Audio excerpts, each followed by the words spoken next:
네, 안녕하십니까. 소방수험생 여러분. 그동안 시험 공부하시느라 정말 고생 많으셨습니다. 저는 에듀윌에서 소방행정법 담당하는 이재준이라고 합니다. 여러분, 이번 시간에 제가 여러분들이 방금 푸신 문제를 해설하기 위해서 나왔거든요. 그래서 일단 전반적인 목차 설명해 드리고 또 바로 이제 진행을 할 건데, 첫 번째로는 총평을 하려고 합니다. 근데 사실 총평을 하기에 앞서서 여러분들께 꼭 드리고 싶은 말씀이 있습니다.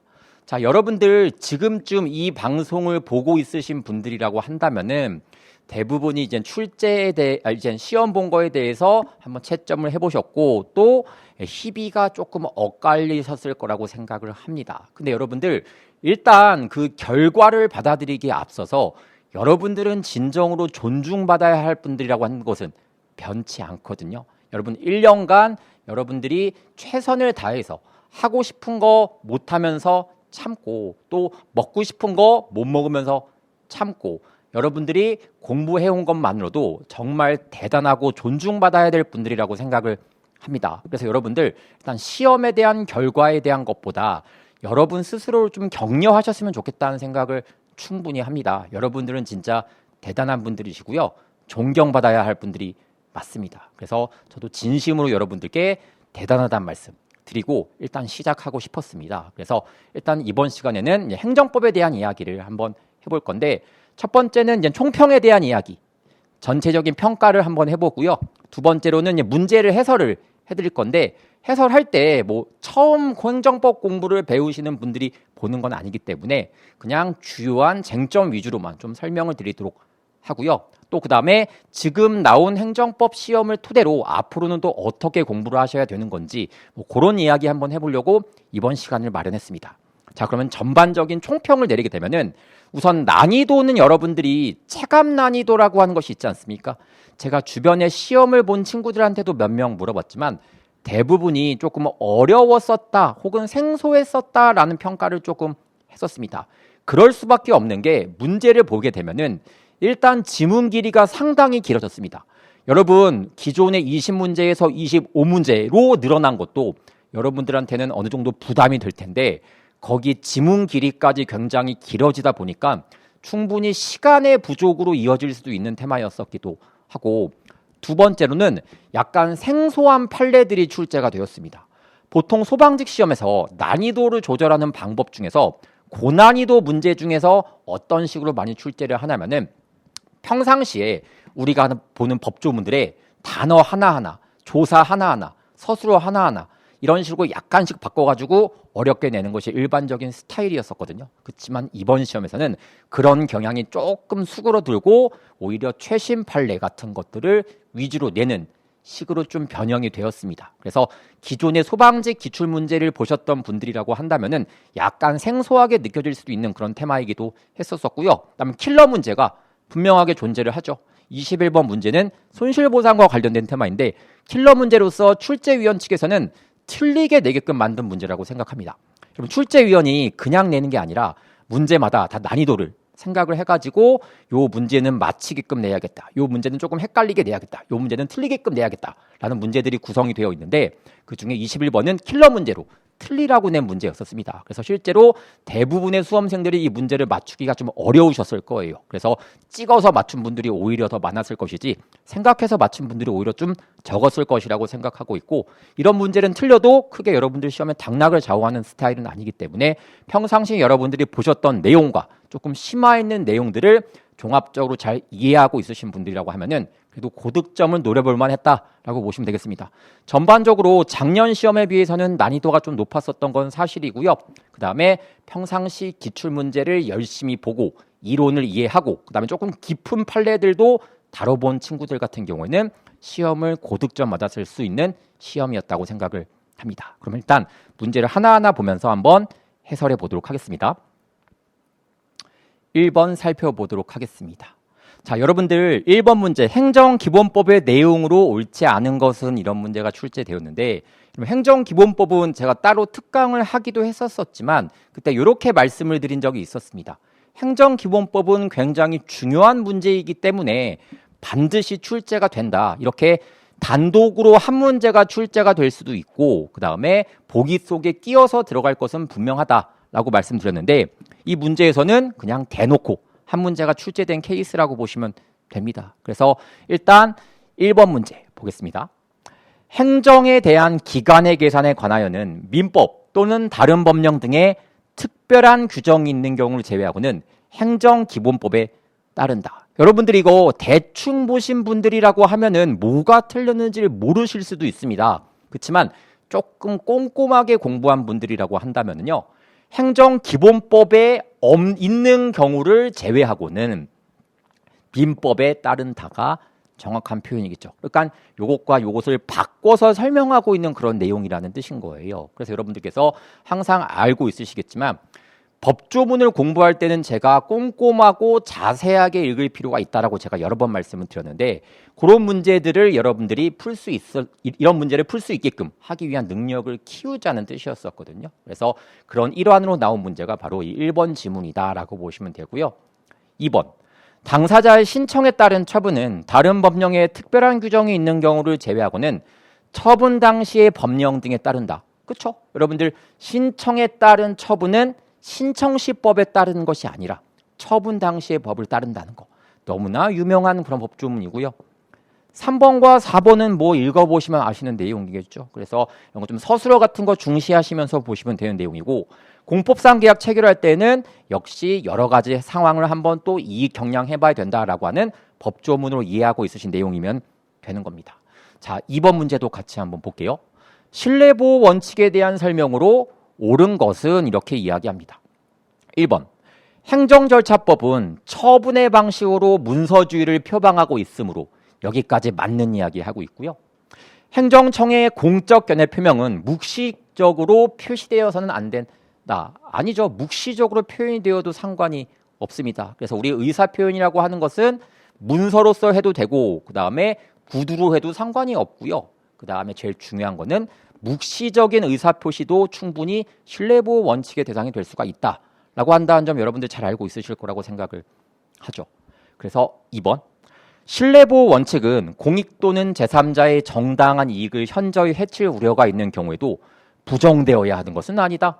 여러분 신뢰보호의 원칙은 무제한적으로 보장받는 그런 개념은 아니거든요. 내 신뢰를 위해서 다른 사람의 공익이나 제3자의 이익을 현저하게 침해하면 안 된다라고 하는 단서를 두고 있습니다. 그래서 신뢰보호 원칙은 공익 또는 제3자의 정당한 이익을 현저히 해칠 우려가 있으면은 부정되는 것이 맞다는 뜻이겠죠. 3번. 실권의 법리는 아시다시피 출처가 신의 성실의 원칙에서 끌어온 개념입니다. 여기서 나아가 이게 행정법의 일반 원칙인 조리라고 불리우고 있기 때문에 권력관계는 물론 관리관계도 적용되고 있는 이론이다라고 한다는 점 여러분들이 체크하시면 되고요. 4번은 절대 틀릴 일이 없으실 그런 문제인 것이겠죠. 그래서 신뢰보호 원칙에서 가장 많이 출제되었었던 판례이기 때문에 틀리지 않았었습니다. 그래서 이거는 병무청 당단부서의 담당 공무원에게 공적 견해 표명을 구하는 정식의 서면 질의 등을 하지 않고 그냥 상담에 응한 답변 받은 거. 요거는 신뢰보호 원칙이 적용되지는 아니한다라는 내용으로 체크하시면 되겠죠. 옳은 거 고르는 것이니까 4번 고르면 되시고요. 3번. 행정상 법률 관계에 관한 설명으로 옳지 않은 것은 1번. 국가가 사경제 주체로서 상대방과 대등한 지위에서 체결하는 계약은 사법상 계약이라고 이야기합니다. 그래서 사인 간의 계약과가 다를 바가 없기 때문에 사적 자치의 원칙, 계약자의 원칙 등 사법상 계약에서 인정되는 효력들이 여기에서 보여지게 되는 거구나 라고 한다는 점 알고 있으시고요. 2번. 국가가 수익자인 수요기관을 위하여 국민을 계약 상대자로 하여 체결하는 요청 조달 계약에는 다른 법률에 특별한 규정이 없는 한 당연히 국가를 당사자로 하는 계약에 관한 법률이 적용이 된다. 맞습니다. 여러분 요청 조달 계약, 물건 같은 거 받는 계약은 일반적으로 사법상 계약으로 평가받고 있기 때문에 여러분들 공부 조금 하신 분들이라고 하면 다 아시지 않습니까? 국가를 당사자로 하는 계약에 관한 법률에 의해서 체결된 계약은 사법상 계약이라고 한다는 거. 그래서 요 계약 스타일은 요 법에 따라서 체결되는 것이 일반적이겠구나 라고 보시면 되고요. 3번. 요청 조달 계약에 적용되는 요 법에 따른 조항은 사경제 주체로서 국민과 대등한 관계에 있음을 전제로 한 사법 관계에 대한 규정은 맞는데요. 행정처분에 대한 규정까지 적용되는 것은 아니겠죠. 요거는 사법상 계약으로 형성된 것이기 때문에 행정처분으로 이어질 일은 없겠구나라고 한다는 것도 보시면 되고요. 4번. 한국자산관리공사가 국유재산 중 일반 재산에 관하여 그 처분을 위임받아 매도하는 것은 행정청이 공권력 주체라는 우월적 지위에서 행정법상 처분이 아니라 사경제 주체로서 행하는 사법상의 행위에 해당하여 헌법소원 대상에 되는 공권력 행사에 해당하지 않는다. 맞죠? 그래서 여러분들 이거 일반 재산에 관해서 매도하는 것은 사법상 계약 형식으로 체결되고 있다는 거. 그래서 여러분들이 사법상 계약과 공법상 계약을 구분할 줄 알면 충분히 풀 수 있었던 문제로 쉬운 문제에 해당하는 내용이었었습니다. 4번. 신고에 관한 설명으로 옳지 않은 것은 1번. 법령 등에서 행정청의 일정한 사항을 통지함으로써 의무가 끝나는 신고를 규정하고 있는 경우 이런 것들을 자기완결적 신고라고 하고 있죠. 신고가 법령 등에 규정된 형식상의 요건에 적합하면은 신고서가 접수 기간에 도달된 때에 신고 의무가 이행된 것을 본다. 굳이 수리까지 할 필요는 없죠. 2번. 행정절차법에서는 수리를 요하는 신고를 규정하고 있고 맞습니다.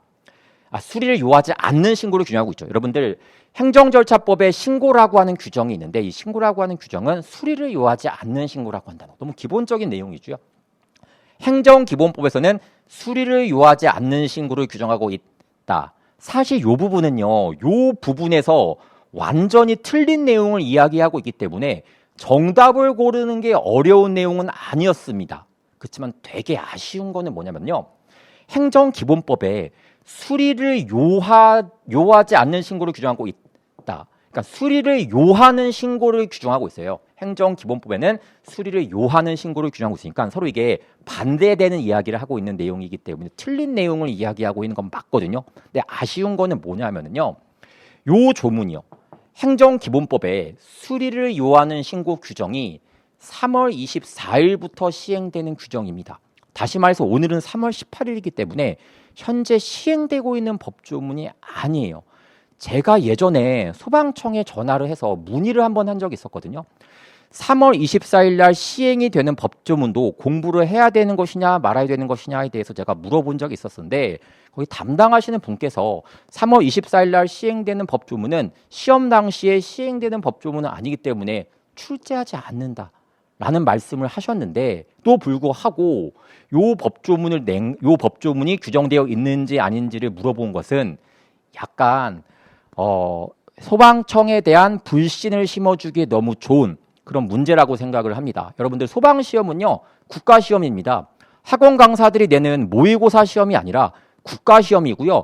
인생을 걸고 준비하는 학생들이 보는 시험이거든요. 요런 거 하나하나 좀 신경 써서 내주셔야 할 필요가 있는 것이지 그냥 아무 생각 없이 여기에 규정이 되어 있는지 아닌지 이거 시행되고 있지도 않은 건데 그거 묻고 있는 거는 말이 안 된다고 생각하거든요.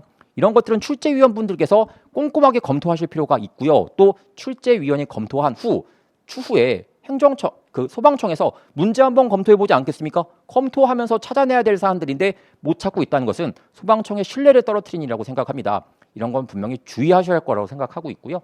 그다음에 3번 보기도 한번 보도록 하겠습니다. 법령 등에서 정하는 바에 따라 행정청의 일정한 사항을 통지하여야 하는 신고로서 법률의 신고의 수리가 필요하다고 명시되어 있는 경우에는 행정청이 수리하여야 효력이 발생을 한다. 수리를 요하는 신고 이야기하는 거겠죠. 4번. 이건 제가 수업 시간 때도 되게 최근에 중요한 판례로서 이어지고 있는 것이다 라고 하면서 설명을 했던 내용이긴 한데 대규모 점포 개설 등록은 수리를 요하는 신고이다. 굉장히 쉬운 질문이었었고 그 다음에 추후에 요거와 공정력이 인정된 테마가 등장하고 있습니다. 그런 것들 여러분들이 한번 보셨을 거라고 생각하고 있어요. 정답은 2번 고르면 되는 겁니다. 5번. 행정행위에 관한 설명으로 옳지 않은 것은 1번. 친일 반민족 행위자 재산조사위원회가 국가기소 결정하는 거. 여러분 국가기소 결정은 준법률행위적 행정행 중에서 확인에 해당하는 테마겠죠. 그래서 이거 확인의 성격을 갖고 있다. 준법률행위적 행정행위의 성격 갖고 있다라고 이야기하고 있는 거 맞고요. 사업자 등록증은요. 여러분들이 음식점 영업 허가 같은 사업자로서 인정받는 처분 받게 되면은 그냥 나눠주는 거거든요. 나눠주는 것이기 때문에 요게 특별히 무슨 행정행위로서, 즉 권리나 의무에 영향을 미치는 행정행위의 성격을 가지고 있다고 판단할 수는 없죠. 2번이 틀린 지문이고요. 3번, 너무나 대중적인 지문이겠죠. 지목 변경 신청 반려 행위, 행정행위에 해당한다. 맞죠? 4번, 인감 증명행위. 여러분, 인감은요, 내가 행정청에 맡긴 공식적인 도장을 인감이라고 하고 있거든요. 그럼 내가 어떤 도장을 갖고 가가지고 이게 인감이 맞습니까? 아닙니까? 확인해 주는 거.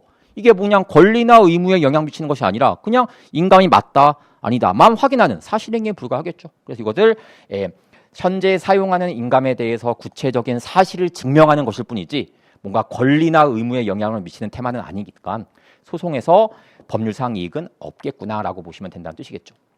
6번, 재량행위에 대한 설명으로 옳지 않은 것은 1번, 설명 안 해도 되겠죠. 수십 번 여러분들이 보셨을 지문이라고 생각하고 있습니다.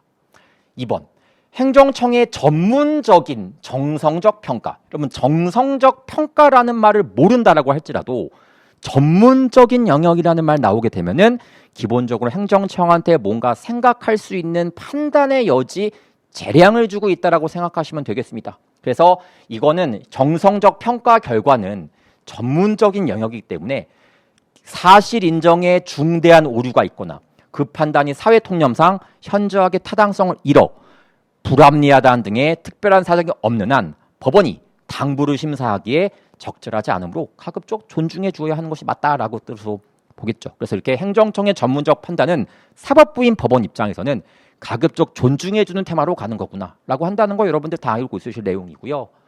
3번, 처분의 근거 법령이 행정청의 처분의 요건과 효과 판단에 일정한 재량을 부여하였으나 행정청이 자신에게 재량권이 없다고 오인하여 처분으로 달성하려는 공익과 그로써 처분 상대방이 있게 되는 불이익의 내용과 정도를 전혀 교량하지 않은 채 재량권의 불행사라고 이야기하고 있죠. 그럼 재량권의 불행사는 처분의 위법 사유가 된다는 거 아시지 않습니까? 그래서 이건 재량권의 일탈남용으로 해당 처분을 취소해야 할 위법 사유가 해당되지 않는다는 틀린 표현이 되겠죠. 4번, 사행행위. 사행행위가 그냥 도박행위 같은 거 생각하시면 되는 건데 도박 같은 거에 대한 허가는 예외적 승인이라고 해가지고요. 재량행위로 평가받고 있습니다. 그래서 허가 신청의 적극적 요건에 해당한지 여부를 판단하는 것은 재량행위라고 할 수가 있겠으나 허가 제한 사유에 해당하는 것, 제한 사유에 하는 것들을 소극적 요건이라고 얘기하고 있겠죠. 이 소극적 요건은 적극적 요건이라고 판단할 필요는 없는 것이다. 이렇게 이야기하고 있고요. 7번, 도시 및 주거환경정비법에 관한 설명으로 옳지 않은 것은 1번, 당연히 틀리시면 안 되는 지문이죠. 조합 설립 인가처분, 말이 인가처분이지 내용 뜯어보면은 특허다라고 한다는 거 알고 있으시겠고요. 2번, 사업시행계획, 즉 기본행위가 무효인 경우 그에 대한 인가처분이 있다고 하더라도 사업시행계획이 유효한 것으로 될 수는 없다. 맞죠? 여러분들 기본행위가 무효가 되면은 아무리 적법한 인가가 있다고 하더라도 하자가 치유되는 것은 아닌 거구나라고 한다는 점 생각하시면 되고요. 3번, 관리처분 계획에 대하여 인가고시가 있는 경우 총회 결의에 하자. 자, 여러분 이거 무슨 판례냐면은 제가 웬만하면 필기 안 하려고 했는데요. 그냥 간략하게만 한번 설명드리겠습니다. 처음에 이제 조합이 재개발조합 혹은 재건축조합이 관리처분 계획 아니라고 하는 것을 수립을 하게 됩니다. 수립을 하게 돼요. 수립을 할 때 수립하기 위한 요건이 있거든요. 그 요건 중에 하나가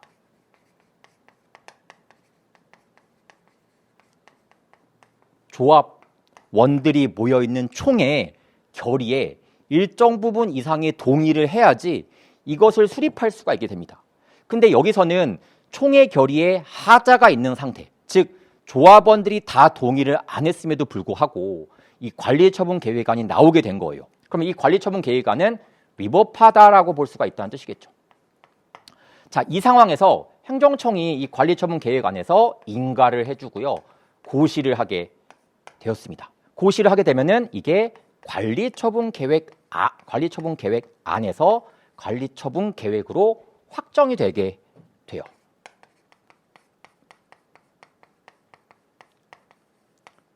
그럼 요거는 지금 인가가 하자를 치유하는 효과는 발생하지 않기 때문에 여전히 위법한 상태에서 남아있는 관리처분 계획이라는 뜻이고, 이 관리처분 계획은 처분성 있다는 거 여러분들이 너무나 잘 알고 있으실 거라고 생각합니다. 그래서 만약에 조합원 입장에서 이걸 다투고 싶다라고 한다면은 관리처분 계획에 대해서 취소 소송을 제기하든 무효 확인 소송을 제기해야 되는 것이지, 굳이 총회 결의에 대해서 조합원들끼리 다투고 있을 필요는 전혀 없다는 뜻으로 이해하시면 되겠죠. 그게 3번 보기라고 보시면 되는 겁니다. 그래서 이제 가끔씩 여러분들께서 이런 것들 좀 어려워하시는 분들이 있는데, 어쨌든 3번 보기 보시면은 관리처분 계획에 대하여 인가고시가 있는 경우에 총회 결의의 하자를 이유로 효력 유무를 다투는 확인해소를 제기하는 것은 특별한 사유가 없는 한 허용된다. 아니지.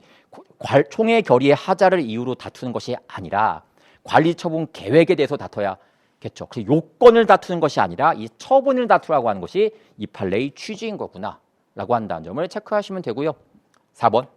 조합원의 지위를 상실한 토지 등 소유자는 주택 재개발 조합 사업에 대한 사업 시행 계획이 당연 무효의 하자가 있는 경우에, 당연 무효의 하자가 있을 때에는 추후에 이루어지는 것들도 다 무효가 되거든요.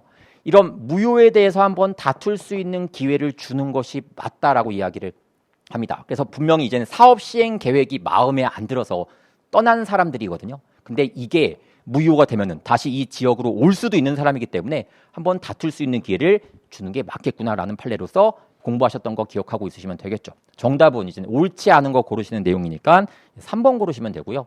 8번. 행정행위 효력에 대한 설명으로 옳지 않은 것은, 요 문제도 틀릴 수 있었을 거라고 생각하시면 안 돼요. 왜? 조금 생소한 4번 보기가 등장하고 있기는 하지만 이거 충분히 여러분들 소거법에 의해서 풀 수 있는 문제이기도 했었거든요. 그래서 일단은 1번 보기, 2번 보기, 3번 보기는 너무 대중적인 지문이었습니다. 그래서 4번 보기를 소거법에 의해서 풀면은 되는 거였었어요. 그래서 1번 보기 보시면은 이미 취소 소송의 제기 기간을 경과하여 확정력, 즉 불가증력이 발생한 행정처분에서는 그 근거가 되는 법률에 대한 위헌 결정의 소기포가 미치지 않는다. 너무나 유명한 지문이죠. 2번. 행정처분이 아무리 위협하다고 하여도 그 하자가 중대하고 명백하여 당연 무효라고 보아야 할 사유가 있는 경우를 제외하고는 행정소송 등에 의해서 적법하게 취소될 때까지는 아무도 그 하자를 이유로 효과를 부정하지 못한다. 공정력 이야기하고 있습니다. 공정력의 개념을 그냥 적어둔 거예요. 3번. 민사소송에 있어서 어느 행정처분의 당연무효 여부가 선결 문제로 되는 때에는 이를 판단하여 당연무효임을 전제로 판결할 수도 있다. 이것도 공정력에서 선결 문제 파트에서 수십 번 보셨을 지문이라고 생각을 합니다. 4번은 좀 생소할 수가 있겠죠. 여러분들이 못 보신 분들도 많이 있으실 거예요. 헌법재판소 판결문이긴 한데요. 일단 불가증력이 발생한 부당금 부과 처분, 그럼 일단 이건 못 다투겠죠. 못 다투는 상황인데 근거 법률에 대한 위헌 결정이 있게 되었다.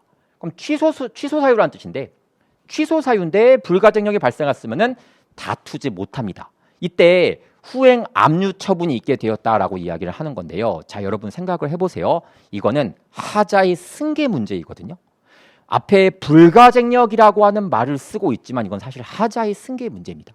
여러분, 과세처분과 압류, 매각, 청산, 즉 강제징수 사이에서 하자가 승계가 됩니까? 안 됩니까? 안 되지 않습니까? 마찬가지로 이 불가증력이 발생한 선행처분이 있으면은 이 압류처분과는 목적을 달리하고 있기 때문에 하자가 승계가 되지 않는다는 취지에서 접근해야 될 판례라는 뜻인 거예요. 그래서 사실 이것도 행정의 효력에 대한 설명으로 옳지 않은 것은 이라는 파트에서 내고 있지만 사실 요거는 하자의 승계 파트에 어울리는 내용이거든요. 그래서 약간 좀 그렇다라는 느낌 갖고 있습니다. 그래서 어쨌든 부당금 부과 처분의 근거 법률에 대한 위헌 결정이 있으면 후행 압류 처분의 취소를 구하는 소송에서 재판의 내용과 효력에 대한 법률적 의미가 달라진다. 그러니까 여기에 영향을 미치는다라고 표현한 것을 뭐 법률적 의미가 달라진다라고 이야기한 건데 영향을 미치지 않는다가 정답이겠죠. 왜? 선행행위와 후행행위, 즉 예와 예 사이에서는 하자 승계되는 것은 아니기 때문에 예 위법 사유가 여기에 영향을 미치지 않는다라고 판단해야 될 사안이라는 뜻인 거예요. 9번. 부관에 관한 설명으로 옳지 않은 것은 1번 쉬운 문제죠. 재량행위는 법적 근거 없이 부관 붙일 수가 있고요. 그 다음에 허가의 목적을 사실상 어렵게 하여 본질적 효력을 해하는 부관 붙일 수 없고요. 부담이 무효가 된다고 하더라도 사법상 계약에 영향 주는 것은 아니라고 한다는 거 알고 있으시겠죠? 4번. 이건 송유관 사건이라고 해가지고 되게 유명한 판례인데 부담의 전제가 된 주된 처분의 근거 법령이 개정되므로 행정청이 더 이상 부관을 붙일 수 없게 되었다라고 한다고 하더라도 그 부관에 영향 주는 것은 아니다라고 하는 거. 우리 처분이 위법한지 적법한지는 처분 시를 기준으로 판단하는 것이지 처분 이후에 법이 개정되든가 사실관계의 변동이 있어도 처분 시에 영향 주지 않는다는 건 너무나 잘 알고 있는 내용 아니겠습니까? 정답은 뭐 4번 고르시면 되고요. 10번 취소와 철회에 관한 설명으로 옳지 않은 것은 1번 행정청은 부당한 처분의 전부나 일부를 소급하여 취소할 수가 있다. 맞죠? 2번 행정청은 인허가 등을 취소하는 처분을 할 때에는 원칙적으로 청문을 하여야 한다. 요것도 사실 틀린 표현은 아니에요. 근데 요 조문이 어디에 나와 있냐면은 행정절차법에 나와 있거든요. 그래서 사실 좀 정확하게 표현을 해주기 위해서는 행정절차법에 의하면 행정청은 인허가 등을 취소하는 처분할 때는 원칙적으로 청문을 하여야 한다가 사실 정확한 표현이기도 합니다. 그럼 이게 왜 출제가 되었냐면은 이게 2022년도 7월 달에 개정된 행정절차법 조문이기 때문에 출제를 한 거거든요. 그래서 냈는데 좀 정확한 표현을 하기 위해서는 앞에 행정절차법에 의하면 이라고 하는 표현을 주는 게 훨씬 좋았을 것이다 라고 얘기하고 싶고요. 3번 행정청은 당사자에게 권리나 이익을 부여하는 처분을 취소하려는 경우 당사자가 중대한 과실로 처분의 위법성을 알지 못하면 이거 귀책사유 있다는 뜻입니다. 귀책사유. 그럼 귀책사유가 있을 때에는 내가 받은 처분이 취소당할 때 그냥 나는 가만히 있어야 되는 거지 뭔가 행정청에서 이익 형량을 해준다거나 신뢰보호 원칙 같은 거 주장할 수는 없다라고 한다는 거 아시지 않습니까? 역시 이것도 행정기본법에 나와 있는 법조문입니다. 그래서 이제 사실 정확하게 앞에 행정기본법을 따르면 이런 전제가 붙는 게 훨씬 더 깔끔한 내용이지 그냥 딱 이렇게만 주어지는 것들은 약간 성의 없어 보이는 듯한 느낌이 들고 또 오해를 불러일으킬 여지가 충분하다라는 생각을 좀 하고 있습니다. 4번 행정청은 중대한 공익을 위하여 필요한 경우 적법한 처분의 전부 또는 일부를 장래 향하여 철회할 수가 있다. 맞죠? 공익을 이유로 적법한 행정행위를 철회시킬 수도 있다. 당연 이때 이익형량 같은 거 해야겠고요. 11번 행정입법에 관한 설명으로 옳지 않은 것은 1번 일반적으로 법률의 위임에 의하여 효력을 갖는 법규명령 경우 쭉쭉쭉 보시다 보면은 그때부터는 이라는 말 등장하고 있겠죠. 자, 요거는 되게 자주 출제가 되고 있습니다. 소방직에서도 제가 한 두세 번은 봤었던 것 같아요. 요거 소급하여 그거 바꿔가지고 출제한다는 거 아시지 않습니까? 맞는 지문을 출제를 했고요. 여러분 불령이라고 하는 것은요 기본적으로 법규명령이기 때문에 외부적 구속력이 있는 법규명령에 해당한다 라고 보시면 된다는 거 어려운 거 아니고요. 3번 굉장히 길게 서술되어 있지만 사실 이겁니다. 행정규칙. 행정규칙은요 아시다시피 내부적으로 효력을 가지지 못하고는 틀린 표현이 되죠. 내부적으로는 효력이 있지만 대외적인 구속력은 없다라는 표현을 쓰는 것이지 내부적인 구속력은 충분히 인정된다라고 하는 것이니까 틀린 지문이 됩니다. 그러니까 지문은 되게 긴데 되게 실속은 없었던 지문이었습니다. 읽으면은 알 수 있는 내용이고요. 그다음에 법령 보충적 행정규칙은 물론이고 재량권 행사의 준칙이 되는 행정규칙이 바로 재량준칙이겠죠. 이게 되풀이 시행되게 되면은 일종의 준법규가 되는데 이 준법규가 구속력을 갖게 되었을 때 상황에 따라 가지고 헌법 소원 대상이 될 수도 있다는 거 한다는 거 되게 대중적인 지문이기 때문에 틀리실 일 없으실 거라고 생각을 하고 있습니다. 정답은 3번 고르면 되죠. 12번 행정상 사실행위에 관한 설명으로 옳지 않은 것은 1번 지문도 좀 생소하게 느껴지실 수도 있는데 요건 제가 저희 학원 수강생들한테 심화 모의고사 했을 때 풀어드렸던 내용이기도 했었거든요. 그래서 이거 간략하게만 설명드리게 되면은 우리 공유수면 매립 면허를 받지 않습니까? 특허 받죠. 특허 받게 되면은 그 사람이 간척 사업을 잘 하고 있는지 없는지를 행정청에서 나와서 조사를 할 때가 있습니다. 이 조사가 바로 권력적 사실행위거든요. 이 조사를 하고서 만약에 얘가 간척 사업을 제대로 하고 있지 않다라고 평가를 하게 되면은 그 공유수면 매립면허 특허 허가 내줬었던 것을 취소시키게 돼요. 그래서 이게 단계적으로 이루어지고 있죠. 처음에 행정조사라고 하는 권력적 사실행위를 하고 플러스 이후에 면허를 취소시켜버리는 일이 단계적으로 이루어지고 있습니다. 이렇게 단계적으로 이루어지고 있을 때 앞에 있었던 권력적 사실행위는 뒤에 취소라고 하는 처분에 흡수 통합됐다고 얘기를 하고 있으니까 그거에 대해서 다툴 실익은 없다라고 얘기를 하고 있다는 게 요 판례 내용이라고 보시면 되겠죠. 근데 정답은 사실행위를 다툴 수 있다라고 하는 표현이 있으니까 이거 틀린 표현이 되는 거구나라고 보시면 되고요. 2번. 요 사실 약간 좀 의아한 측면이 있습니다. 일단 비권력적 사실행위는 공권력 행사에 해당하지 않지만 근데 여기까지는 뭐 맞는 이야기 하고 있어요. 뭐 원칙적으로 그렇긴 하죠. 행정청이 우월적 지위에서 일방적으로 강제하는 권력적 사실 행위는 헌법소원 대상이 되는 공권력 행사에 해당한다. 요건 한 반 정도만 맞는 느낌이요. 왜 그러냐면은 권력적 사실 행위는 처분성을 가지고 있기 때문에 항고 소송의 대상이 됩니다. 근데 이런 것들이 대부분이 조금 빨리 종료가 되다 보니까 우리가 취소 소송 같은 항고 소송을 제기하더라도 금방 사라져버리기 때문에 소이익이 없다고 평가받고 있거든요. 그래서 헌법소원 대상으로 평가해주겠다라고 얘기하고 있지 권력적 사실행위는 헌법소원 대상되는 공권력 행사에 해당한다라고 단정 짓는 거는 약간 약간 완전히 맞는 느낌은 못 받겠습니다. 어쨌든 그냥 세모 정도에 해당하는 내용인데 완전하게 좀 틀린 지문이 이제 1번 지문이다라고 한다는 것은 뭐 달라진 것은 없긴 하겠지만 어쨌든 약간 좀 아쉬운 지문이기도 해요. 3번. 이거는 현재 이제 대구시장을 하시던 분이 예전에 경남도지사를 했었던 시절에 있었던 사안이었었거든요. 그래서 이거 의료원을 폐쇄시켰던 적이 있었었죠. 그 처분성이 있고요. 이거 폐쇄시킨 다음에 다 고시까지 나오게 된 경우에는 이거 다툴 실익은 없다라고 하는 협의 소위까지 연결되는 그런 판례였었습니다. 4번. 역시 이것도 제가 심화 모의고사 때 풀어드렸던 내용이기도 했었어요. 4번. 일반적으로 어떤 행위가 헌법소원 대상이 되는 권력적 사실행위에 해당하는지 여부는 여러 가지 것들을 고려해가지고 뭐 종합적으로 고려하여 개별적으로 판단하여야 한다. 행정법이 좋아하는 워딩이겠죠. 뭔가 여러 가지 것들을 종합적으로 고려해가지고 판단한다. 이거 뭐 맞는 지문이고요. 어쨌든 뭐 틀린 지문은 뭐 정확하게 1번이기 때문에 1번을 고르시는 게 맞다라는 생각을 하고 있고요.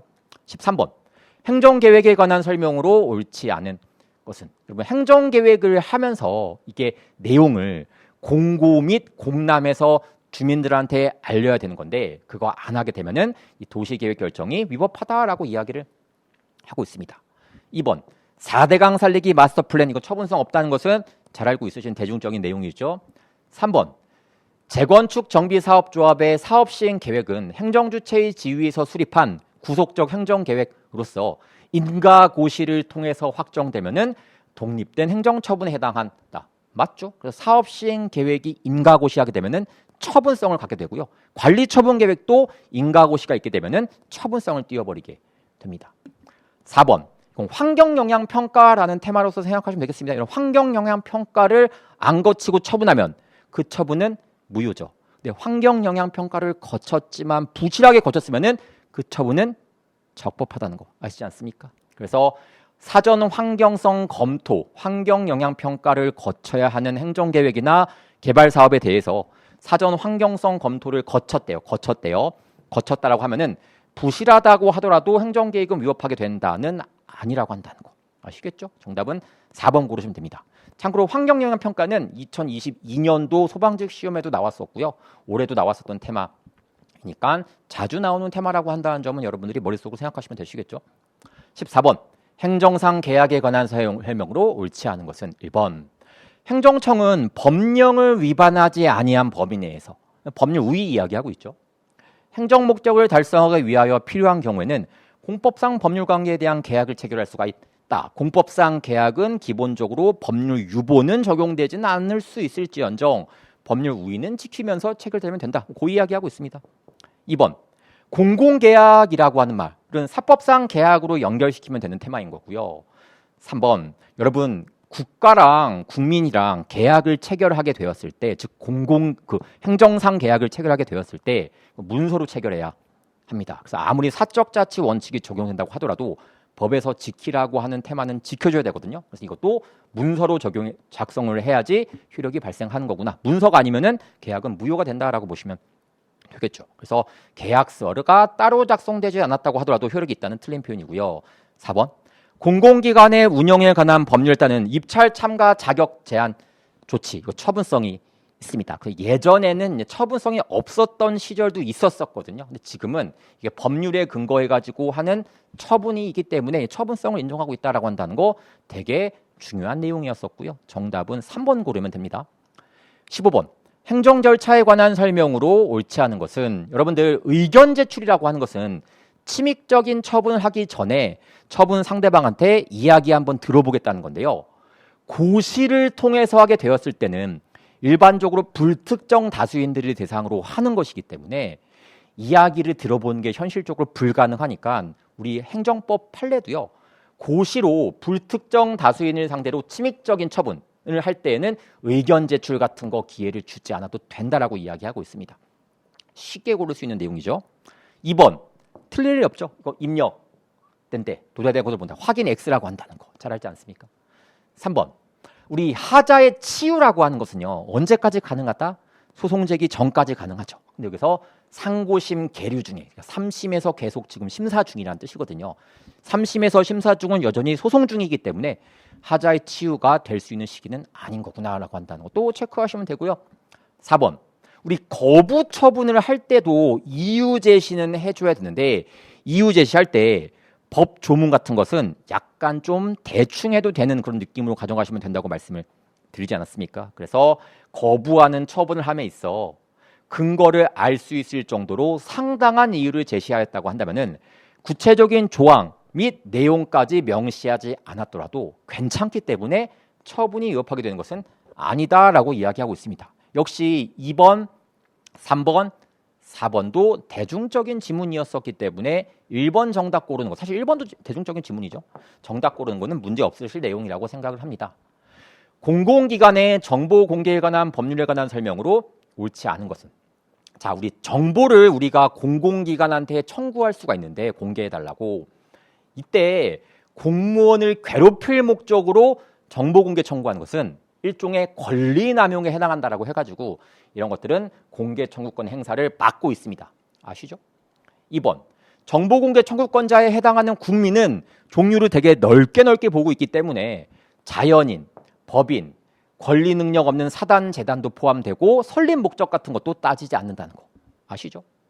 3번 공개 청구의 대상이 되는 정보란 공공기관이 직무상 작성 또는 취득하여 현재 보유하고 있는 문서에 한정되면, 그렇죠? 보유하고 있지 않은 문서를 공개 청구하는 것은 사실상 좀 무의미한 느낌이 있는 것도 사실입니다. 물론 이것을 보완하기 위한 법조문이 존재하긴 하는데 어쨌든 원칙적으로 그렇다는 뜻이고요. 그 문서가 반드시 원본일 필요는 없다. 그렇죠? 사본도 가능하다는 거, 뭐 이런 거 아시지 않습니까? 4번 진행 중인 재판에 관련된 정보에 해당한다는 사유로 정보 공개 청구를 거부하기 위해서는 정보가 시행 중인 재판에 관련된 정보의 일뿐만 아니라 진행 중인 재판의 소송 기록 그 자체에 포함된 내용이어야 한다. 그 자체에 포함된 내용일 필요는 없죠. 그래서 아시다시피 이 재판에 관련된 정보가 공개됨으로 인해 가지고 판사가 판결 내리기에 조금 안 좋은 영향을 받는다거나 수사를 할 때 뭔가 악영향을 받는다거나 하는 정보들을 비공개로 하고 있는 것이지 꼭 그 내용이 소송 기록 자체에 포함될 필요는 없다라고 이야기하고 있다는 거. 그것도 되게 대중적으로 자주 나오고 있는 그런 지문이었습니다. 정답 고르시는 거는 뭐 4번이고요. 17번 행정대집행법에 관한 설명으로 옳지 않은 것은 1번 여러분들 타인이 대신하여 행할 수 있는 행위 대체적 자기 의무라고 얘기하고 있죠. 조례에 의해서 직접 명령된 경우에는 대집행 대상이 될 수가 있다. 가능하죠. 그래서 우리 법률에 의해서 직접 대체적 자기 의무가 부과가 되든 조례에 의해서 대체적 자기 의무가 부과가 되든지 둘 다 안 지키면은 대집행 대상 될 수가 있습니다. 2번 너무 쉽죠. 2차, 3차 개고 처분은 처분성 없다는 거 너무나 잘 알고 있으신 내용이고요.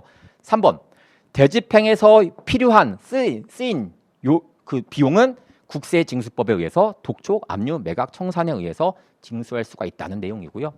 4번 개고 처분은 독립한 처분으로서 위법 건축물에 대한 철거 명령과 동시에 발령할 수도 있다. 맞습니다. 그래서 철거 명령과 개고는 원래 별도의 처분이지만 우리 판례는 동시에 하는 것도 가능하다고 얘기를 하고 있겠죠. 정답 고르기 너무 쉬운 지문이었었습니다. 18번. 행정 질서벌에 대한 설명으로 옳지 않은 것은 1번.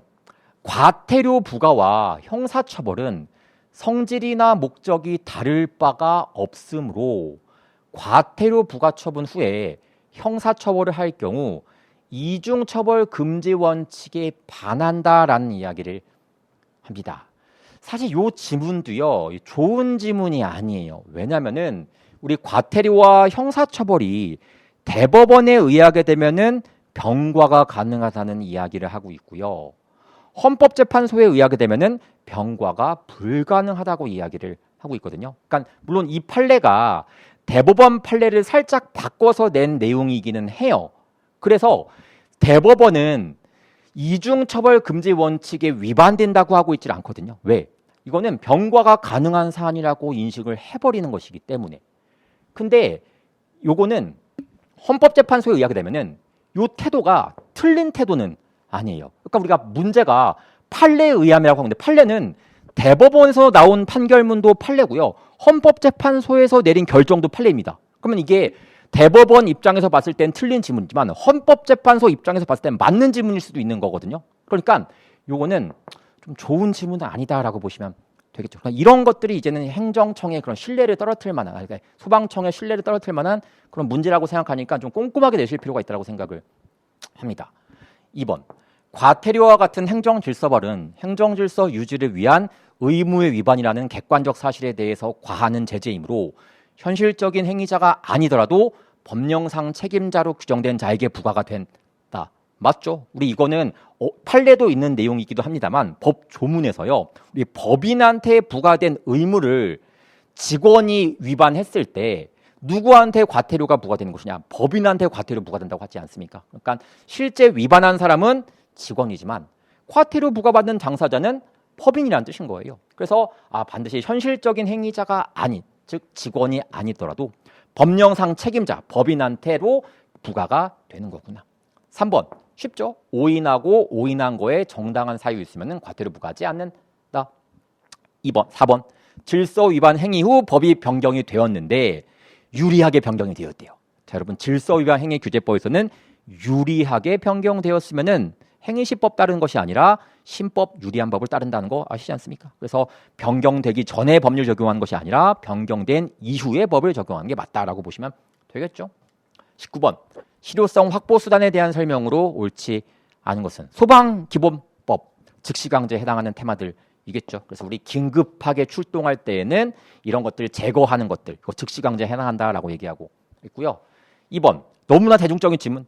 시정명령을 받은 자가 이를 이행하면은 이미 부과된 것은 징수하지만 부과하지 않았으면은 더 이상 부과하지는 않는다는 거 아시지 않습니까? 그래서 요거 잘 체크하고 있으신 내용이고 3번도 되게 대중적인 지문. 통고 처분은 처분성 인정되지 않는다.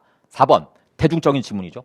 조세 부과의 근거가 되었던 법률 규정이 위헌 결정이 되었으면은 요거는 취소 사유에 해당하겠고 이후에 독촉, 압류, 매각, 청산 등 강제 징수 절차 진행할 수가 없다가 맞겠죠. 정답은 4번 고르시면 되고요. 20번. 국가배상 책임 요건에 관한 설명으로 옳지 않은 것은 너무나 대중적인 내용이지 않습니까? 그래서 우리 국가배상법이 정한 손해배상 책임 요건의 공무원의 직무에는 권력적 작용, 비권력적 작용, 사경제 주체를 수하는 것은 포함되지 않는다. 그렇죠? 그래서 요것까지 포함되고 뒷건 포함되지 않는다. 2번도 대중적인 질문이겠죠. 그래서 공무원에게 부과된 직무상 의무의 내용이 전적으로 또는 부수적으로 사회 구성원 개인의 안전과 이익을 보호하기 위해서 설정된 것이라고 한다면은 그 법을 위반해서 그 의무를 위반해서 국민한테 피해를 끼쳤다라고 하면은 이거는 그 행위와 손해 사이에 상당 인과관계가 인정된다라고 하는 그런 대중적인 내용이고요. 3번 너무 대중적인 내용. 그래서 행정처분이 추후에 취소되었다고 하더라도 그 처분청이 고의나 과실이 있다고 단정하기는 어렵습니다. 여러분이 동작구청장이라고 생각을 해보세요. 내가 생각해가지고 처분을 했는데 설사 그 처분이 추후에 법원에 의해서 취소 판결을 받게 되었습니다. 라고 하더라도 내 고의 과실을 인정한다라고 하게 되는 것은 조금 오바라는 거 느낌 오지 않습니까? 너무 대중적인 질문이겠죠. 그래서 당해 행정처분은 공무원의 고의 또는 과실에 의한 불법 행위를 구성하게 된다는 틀린 표현이 되겠죠. 4번 중과실은 무거운 과실이라는 뜻이거든요. 그러니까 고의랑 거의 가까울 정도로 주의 의무를 현저하게 해태하고 있는 상황을 의미한다. 중과실에 대한 개념으로서 이해하시면 되는 내용입니다. 정답 고르는 건 너무 쉬운 내용이었었어요.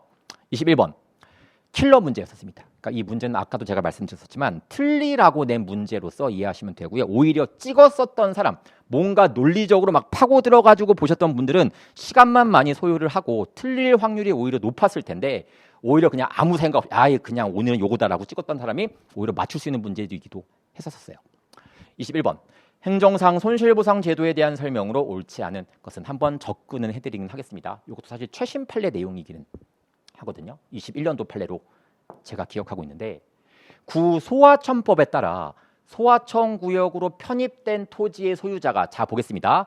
이 법에 따라 가지고 그러니까 적법하다는 뜻이고요. 그다음에 편입된 토지 소유자 소유권을 빼앗겼다는 상황입니다. 그럼 이거는 적법하게 내 소유권이 침해당하고 있는 상황이구나라고 보시면 되겠죠. 그럼 내가 제기할 수 있는 소송은 손실보상과 관련된 청구 소송을 제기하시면 돼요. 그래서 사용 수익에 대한 권리 행사에 제한을 받아 손해를 입고 있는 경우 손실보상을 청구할 수 있다. 이건 맞는 표현인데요. 관리청의 재방부지에 대한 점유를 권한 없는 점유와 같이 보아 관리청을 상대로 손해배상이나 부당이득 반환을 청구할 수가 있다. 자, 여러분들 손실보상과 손해배상은요 병과할 수 있는 테마가 아니에요. 동시에 나갈 수 있는 테마가 아닙니다. 적법하면서 위법한 직무집행 행위가 있다? 그건 말이 안 되는 테마이기 때문에 손실보상 아니면 손해배상을 청구를 해야 해요. 여기서 일단 적법한 상황에서 이루어지고 있기 때문에 손실보상을 청구해야 되는 것이지 손해배상 청구를 한다거나 뭐 부당하게 얻은 적법하게 얻은 게 무슨 부당이득이 있겠습니까? 부당이득 반환 청구할 수 있다는 틀린 표현이 되는 거구나. 그렇게 접근하시면 되는 내용입니다. 근데 이 내용을 그냥 여러분들이 그냥 시험장에서 이끌어내긴 되게 어려운 내용이긴 하죠. 2번 전염병 예방법에 의한 피해보상 제도가 수익적 행정처분의 형식을 취하고는 있지만 입법 취지와 입법 경위 등을 고려하면 실질은 피해자의 특별한 희생에 대한 보상에 가까우므로 그 인정 여부는 객관적으로 합리적으로 재량권 범위 내에서 타당하게 결정하여야 한다. 자, 사실 요거는 뭐 특별한 희생이라고 하는 말이 있기 때문에 손실보상과 관련된 내용으로 연관을 시키기는 했지만 사실 정확하게 배치를 하려면요 행정행위에서 재량행위 파트에서 설명해야 될 내용입니다. 왜? 우리 이 피해보상 제도가 전염병 예방법에 의해서 해주는 건데요. 여러분 전염병 예방법에 의해서 하는 행위는 되게 전문적인 행위이기 때문에 기본적으로 재량행위라고 인식을 하죠. 그래서 누구한테 피해보상을 해줄 것인지 또 어떻게 피해보상을 해줄 것인지 얼마를 줄 것인지 등등은 행정청의 재량이 인정되는 영역이니까 재량행위로 인식해야 된다는 뜻이거든요. 사실상 이거는 판단 여지와 재량행위 파트에서 배워야 할 내용인 것이지 손실보상 제도에서 내기에는 약간 관련성이 뭐 없진 않지만 뭐 좋은 느낌은 드는 건 아니다. 이런 생각 좀 갖고 있습니다. 3번이요. 재방부지 및 재외지가 유수지와 더불어 하천구역으로 되어 국유로 되는 이상 그로 인하여 소유자가 있는 손실. 여러분 생각해 보세요. 소유자가 국유로 되었다는 이야기는 국가 소유로 되었기 때문에 땅을 빼앗긴다는 뜻이거든요. 땅을 빼앗기게 되면 여러분들 수용하는 거잖아. 수용하면은 뭘 해줘야 될까? 당연히 보상해줘야겠죠. 그 내용입니다. 물론 이 제 책에도 나와 있는 내용이기는 한데요. 그래서 이 내용은 이거 국민이 수용을 당하고 있는 상황이니까 당연히 손실보상 해줘야 되는 테마인 거구나 라고 보시면 되고 조금만 더 한 걸음 나아가게 되면은요 사실 이게 보상 규정이 없었어요.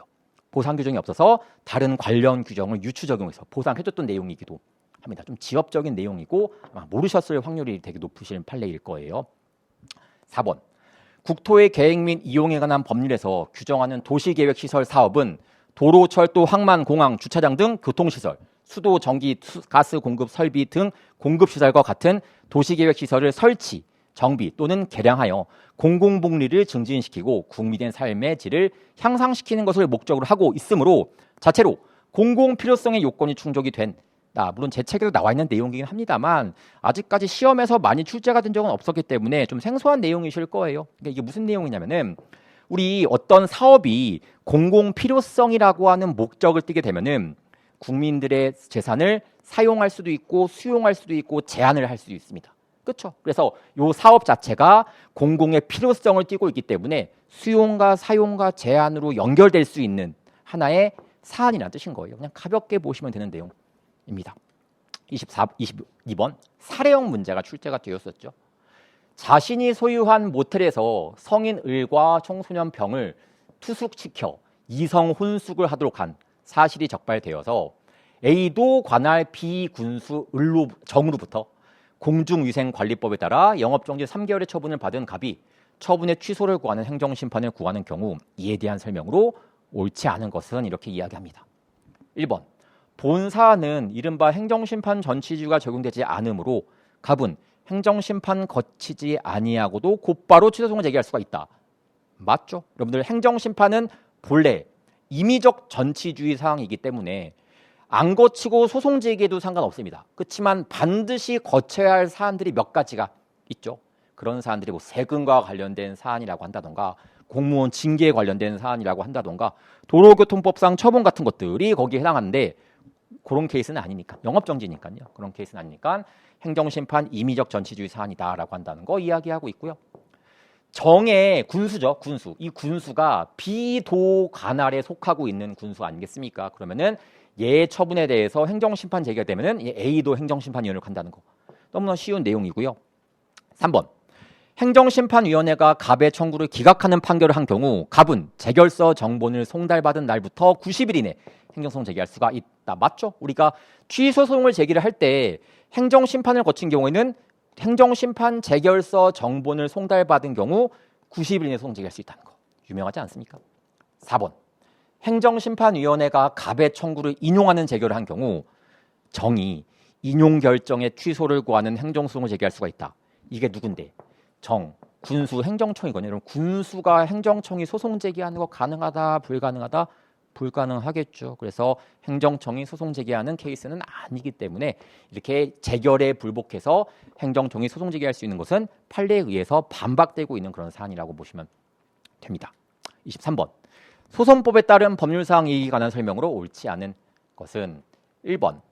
행정처분의 무효확인 또는 취소를 구하는 소에서 비록 행정처분의 위법을 이유로 무효확인 또는 취소 판결을 받더라도 처분에 의해서 발생한 위법 상태를 원상으로 회복시키는 것이 불가능한 경우에는 굳이 그 원칙적으로 그 처분을 무효확인 또는 취소시킬 법률상 이익은 없다. 협의의 소익에 나오는 가장 대중적인 판례이고요. 2번.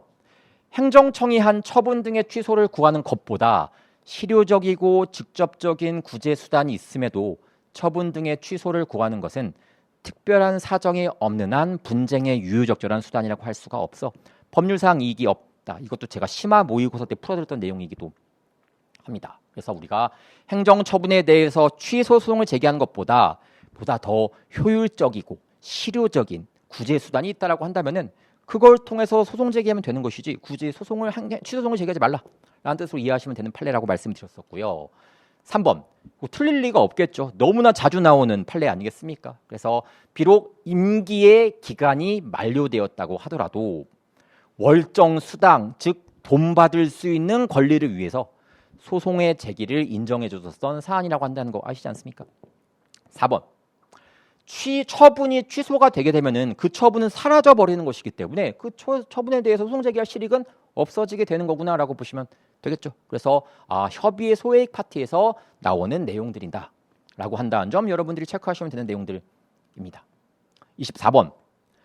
항고소송 대상이 되는 처분에 관한 설명으로 옳지 않은 것은 1번. 여러분들 이거 너무 유명하지 않습니까? 과태료 부과 처분은 항고소송 대상이 된 처분이 아니라고 하는 거, 비송사건으로 처리한다는 거 아시지 않습니까? 2번도 최신 판례 내용이고요. 제가 최신 판례 수업했을 때 설명드렸던 내용이기도 했었습니다. 행정청의 행위가 항고소송 대상이 되는 처분에 해당한지가 불분명한 경우에는 그에 대한 불복 방법 선택에 중대한 이해관계를 가지는 상대방의 인식 가능성과 예측 가능성을 중요하게 고려하여 규범적으로 판단하여야 한다. 맞습니다. 그래서 이게 처분인지 아닌지가 불분명할 때는 원칙적으로는요, 권리나 의무에 영향을 미치는지 아닌지 갖고 판단하는데, 그게 좀 애매하대. 애매할 때는 이제 두 번째 플랜으로서 마련된 게 요거예요. 무슨 뜻이냐면은 국민이 이 행위에 대해서 어떻게 다툴 수 있을 거라고 생각하고 있는 거지. 그러니까 내가 항고 소송을 제기할 수 있다고 생각하고 있는 것인지, 아니면 민사소송을 제기할 수 있다고 생각하는 것인지에 따라 가지고 그걸 존중해 줄 필요도 있다고 생각을 하는 겁니다. 그러니까 어떤 작용이 처분인지 아닌지가 불분명했을 때 나는 이걸 항고 소송 대상이 되는 거라고 생각을 하고서 항고 소송을 제기를 했어요. 그러면은 웬만하면 법원에서 그것을 받아줘서 심리하겠다는 뜻으로 이해하시면 되는 내용입니다. 최신 판례예요. 최신 판례이고요. 제가 했었다고 말씀드렸었고, 3번. 요거는 너무 쉬운 내용이겠죠. 행정규칙에 근거한 작용이라고 한다라도 그 작용이 권리나 의무에 영향을 미치게 되면은 항고소송 대상이 되는 처분에 해당한다고 보아야 한다. 4번도 최신 판례 할 때 제가 설명드렸던 내용이었습니다. 총포, 도검, 화학류 등의 안전관리에 관한 법률 따른 총포화학안전기술협회, 이거 공공단체거든요. 회비 납부 의무자에 대해서 한 회비 납부 통지는 항고소송 대상되는 행정처분에 해당하지 않는다가 아니라 해당한다가 되겠죠. 역시 이것도 제가 최신 판례 수업했을 때 했었던 내용이기도 했습니다. 25번 보시게 되면은, 네, 이 정답 죄송합니다. 3번이 아니라 4번 체크하시면 돼요. 제가 이게 좀 실수를 했습니다. 25번. 항고소송 피고에 대한 설명으로 옳지 않은 것은 1번.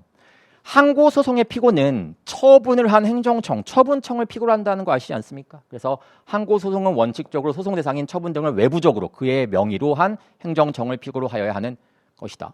맞죠? 2번. 피고 경정은 소송 중간에 피고만 바꾸는 것을 피고 경정이라고 얘기하지 않습니까? 이거 언제까지 해야 됩니까? 2심, 4실심, 변론 종결시까지 해야 된다는 거 아시겠죠? 3번.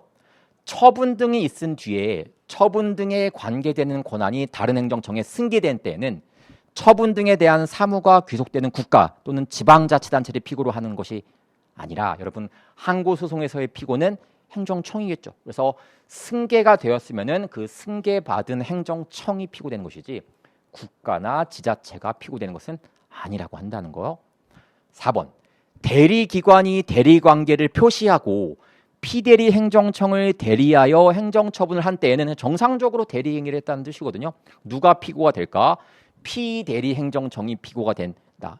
여러분, 피대리 행정청은 대리 행정청이랑 제가 비교하라고 말씀드렸습니다. 그래서 대리권을 수여한 행정청을 피대리 행정청이라고 얘기를 하고 있죠. 그래서 어쨌든 그쪽이 피고가 되는 것은 맞다라고 보시면 됩니다. 어쨌든 이 문제도 어렵지 않게 출제가 되었었습니다. 그래서 여기까지가 이제 여러분들이 푸셨을 문제 입니다. 그럼 이제 앞으로 이제 어떻게 여러분들이 조금 만약에 시험을 또 공부하시거나 처음 보시는 분들이라고 한다면 어떻게 공부해야 되냐면은, 일단 문제를요 이해하려고, 그러니까 개념을요 이해를 많이 하시려고 노력하는 게 되게 중요하다라고 생각을 합니다. 물론 이 이해하는 과정 자체가 좀 지루하고 여러분들한테 피로감을 누적시킬 수가 있긴 하겠지만, 한번 이해가 된 내용들은 정말 하나의 이해로 여러 가지 파생되는 문제를 많이 풀 수 있는 능력이 생기는 것도 사실이거든요. 그래서 여러분들이 처음에 무조건 암기로 가져가시기보다는 이해를 통해서 가져가시는 게 굉장히 중요하고, 그다음 이제 소방직 문제에서도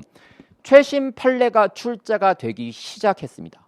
최신 판례가 출제가 되기 시작했기 때문에 여러분들이 이제 내년 2024년도 시험을 준비하시는 분들은 24년도 시험에 앞서 가지고 최신 판례 내용을 한번 읽고 들어갈 필요가 있다고 생각을 합니다. 그래서 이제 평상시에는 여러분들 최신 판례에 대해서 그렇게 예민하게 반응할 필요는 없겠지만, 최소한 최신 판례 특강 같은 거 할 때는 반드시 들으셔가지고 그 내용들을 정리하셔서 공부하시는 게 굉장히 중요하다고 생각을 하고 있고요. 세 번째로는 지문의 길이가 굉장히 길어졌기 때문에 여러분들이 기출문제, 그동안 공무원 기출문제도 열심히 푸셔야겠지만 이제는 모의고사도 양질의 모의고사를 좀 많이 풀어보고 또 제 시간에 풀어보는 연습을 하는 것이 굉장히 중요하다고 생각을 합니다. 제가 항상 여러분들 모의고사 문제를 풀 때 제 수강생들한테 항상 시간 재가지고 딱딱딱 푸는 연습을 시켜드리지 않았습니까?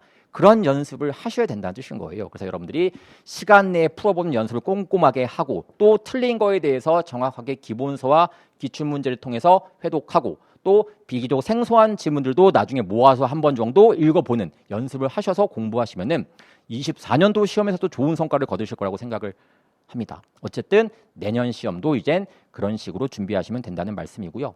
자, 이제 마지막으로 이제 여러분들께서는 정말 대단한 일을 하셨다고 말씀드렸고 또 앞으로 소방직 시험을 준비하시는 분들도 대단한 일을 하실 분들이거든요. 어쨌든 누구나 다 합격을 바라고 공부를 하실 텐데 모두가 합격하면 좋겠지만 누군가는 떨어질 수밖에 없는 게 시험이기 때문에 여러분들께서 마음이 많이 아프실 수 있지만 여러분이 대단하다는 점은 달라지지 않습니다. 어쨌든 여러분들과 함께하는 제 입장에서는 다 좋은 결과를 얻으셨으면 좋겠다는 생각을 많이 하고 있고요. 또 언제든 강사로서 여러분들 도와드릴 준비를 하고 있기 때문에 저한테 질문하시고 또 수업 함께 해주시면은 여러 가지로 여러분들과 즐겁게 할 수 있는 시간이 있을 거라고 생각을 합니다. 어쨌든 제가 짧은 시간 동안에 기출문제에 대해서 좀 해설을 해드렸는데 정확하게 좀 제 취지를 이해하셨으면 좋겠다는 생각을 하고 있고요. 고생 굉장히 많이 하셨습니다. 어쨌든 그동안 고생하셨고 또 합격하신 분들은 다시 체력 준비 열심히 하시고 또 이번에 좀 안 좋은 결과를 얻으신 분들은 그 원인을 잘 분석해가지고 내년 시험을 준비를 하게 될지 또 다른 길을 가게 될지 그 어떤 길을 가더라도 응원하도록 하겠습니다. 고생 많이 하셨고요. 다음에 좋은 기회로 뵙도록 하겠습니다. 감사합니다.